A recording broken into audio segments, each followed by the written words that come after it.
શું તમે મેષ રાશિના વ્યક્તિ છો? જો હા, તો આ વિડીયો તમારી જિંદગી બદલી શકે છે. 9, 10 અને 11 જૂન 2026 બરાબર સાંભળ્યું તમે. આ 3 દિવસ તમારા માટે એક મોટો ચમત્કાર લઈને આવી રહ્યા છે. 90 વર્ષ પછી આકાશમાં એક એવો અદ્ભુત સંયોગ બની રહ્યો છે જે તમારું ભાગ્ય ખોલી દેશે. શનિદેવ અને ગુરુ ગ્રહનો આવો દુર્લભ મેળાપ વર્ષો પછી થવા જઈ રહ્યો છે. પણ આ સમયનો પૂરો ફાયદો કેવી રીતે લેવો અને શું સાવધાની રાખવી તે જાણવું ખૂબ જરૂરી છે. નહીંતર આવી મોટી તક તમારા હાથમાંથી જતી રહેશે. મિત્રો, હું છું તમારો દોસ્ત ઋષિરાજ જ્યોતિષ અને મહાદેવ વાસ્તુ ચેનલમાં તમારું દિલથી સ્વાગત કરું છું. આપણી આ ચેનલનો એક જ ઉદ્દેશ્ય છે કે મહાદેવની કૃપા અને વાસ્તુ તથા જ્યોતિષનું સાચું જ્ઞાન તમારા સુધી સાવ સરળ અને દેશી ભાષામાં પહોંચાડવું, જેથી ગામડાનો કોઈ સામાન્ય કે અભણ માણસ પણ આ વાતને સરળતાથી સમજી શકે. જો તમે સાચા મનથી ભગવાન ભોળેનાથને માનતા હો તો કોમેન્ટમાં અત્યારે જ હર હર મહાદેવ જરૂરથી લખી દેજો. તમારું કલ્યાણ ચોક્કસ થશે. મિત્રો, મેષ રાશિના લોકોનો સ્વભાવ ખૂબ જ મહેનતી અને સાચા દિલનો હોય છે. તમે પોતાના પરિવાર માટે દિવસ રાત એક કરી દો છો અને કોઈનું ખરાબ વિચારતા નથી.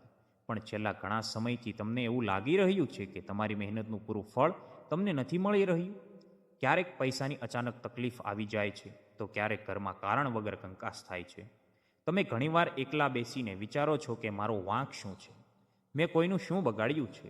પણ હવે તમારે ચિંતા કરવાની જરૂર નથી. ભગવાન ભોલેનાથ તમારી પોકાર સાંભળી રહ્યા છે.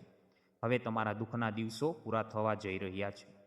90 વર્ષ પછી જે આ સંયોગ બની રહ્યો છે તે કોઈ સાધારણ ઘટના નથી.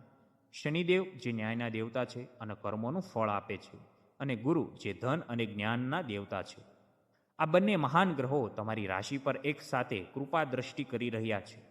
જ્યારે આ બંને ગ્રહો એક સાથે આશીર્વાદ આપે ત્યારે ગરીબ માણસ પણ રાજા બની જાય છે. સૌથી પહેલાં આપણે વાત કરીએ 9 જૂનની. આ દિવસે સવારથી જ તમારા મનમાં એક ગજબની શાંતિ અને ખુશી જોવા મળશે. તમારા વિચારો એકદમ સ્પષ્ટ થશે અને મનમાં મૂંઝવણ દૂર થશે. તમે જે પણ નવા કામની શરૂઆત કરવા માંગતા હતા તેના માટે આ દિવસ ખૂબ જ સારો છે. તમારી રાશિના સ્વામી મંગળ છે, જેથી તમારામાં એક નવી હિંમત અને તાકાત આવશે. કોઈ પણ મોટો નિર્ણય લેતા ડરતા નહીં.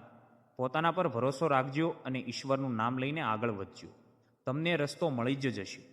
હવે વિગતવાર વાત કરીએ 10 જૂનની. આ દિવસ તમારા આર્થિક લાભ એટલે કે પૈસા માટેનો સૌથી મોટો દિવસ છે.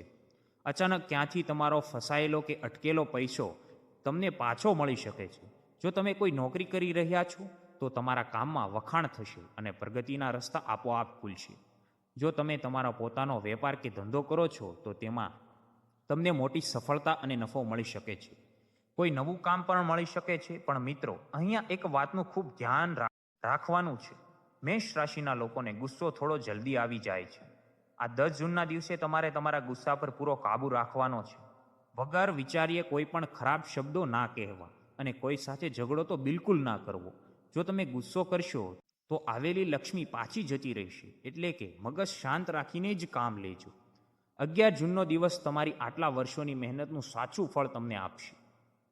તમે જે પણ સાચા કામમાં હાથ નાખશો તેમાં તમને જોરદાર પ્રગતિ મળશે. તમારા પરિવારનો અને સગા સંબંધીઓ પૂરો સાથ તમને મળશે.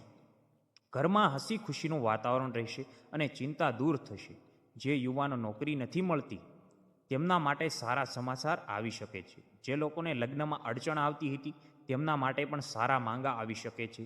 સ્વાસ્થ્યની બાબતમાં તમને મોટી રાહત મળશે. શરીરનો દુખાવો કે કોઈ જૂની બીમારી હશે તો તેમાં મોટો સુધારો જોવા મળી શકે છે અને શરીરમાં નવી સ્ફૂર્તિ આવશે.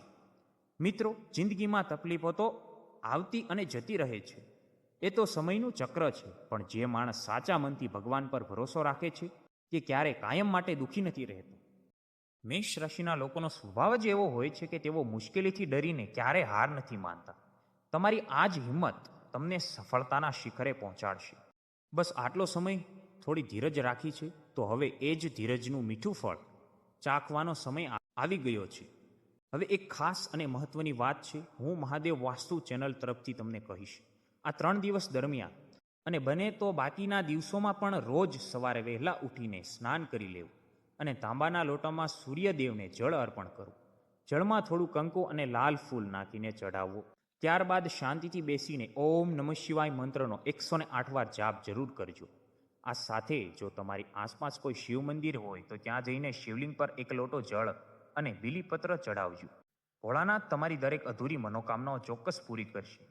આ એક સાવ સાદી અને સરળ વાસ્તુ અને જ્યોતિષની ટીપ છે જે તમારી જિંદગીમાં ખૂબ મોટો બદલાવ લાવી શકે છે. મિત્રો, મારી ભગવાન ભોળાનાથને એ જ દિલથી પ્રાર્થના છે કે તમારા અને તમારા પરિવારના જીવનમાં હંમેશા સુખ, શાંતિ અને સમૃદ્ધિ બની રહે. તમારા જીવનમાંથી બધા જ દુઃખ દૂર થઈ જાય. જો તમને મારી આ જાણકારી સાચી અને ઉપયોગી લાગી હોય તો મારા આ વિડીયોને એક લાઈક જરૂરથી આપજો. તમારા પરિવારના લોકો અને વોટ્સએપ ગ્રુપમાં મિત્રો સાથે આ વિડીયોને શેર કરજો, જેથી તેમને પણ આ મહત્વપૂર્ણ જાણકારી મળી શકે અને તેમનું પણ ભલું થાય. અને હા, આવી જ સાચી, સરળ અને સીધી જાણકારી રોજ મેળવવા માટે આપણી મહાદેવ વાસ્તુ ચેનલને સબસ્ક્રાઇબ કરવાનું ભૂલતા નહીં. નીચે લાલ કલરનું બટન છે, તે દબાવી દેજો. તમે મારા વિડીયોને જે સાથ અને સહકાર આપો છો, જે પ્રેમ આપો છો, તેના માટે હું તમારો ખૂબ ખૂબ આભાર માનું છું. ભગવાન ભોળાનાથ તમારું હંમેશા કલ્યાણ કરે એવી મારી પ્રાર્થના છે. હર હર મહાદેવ.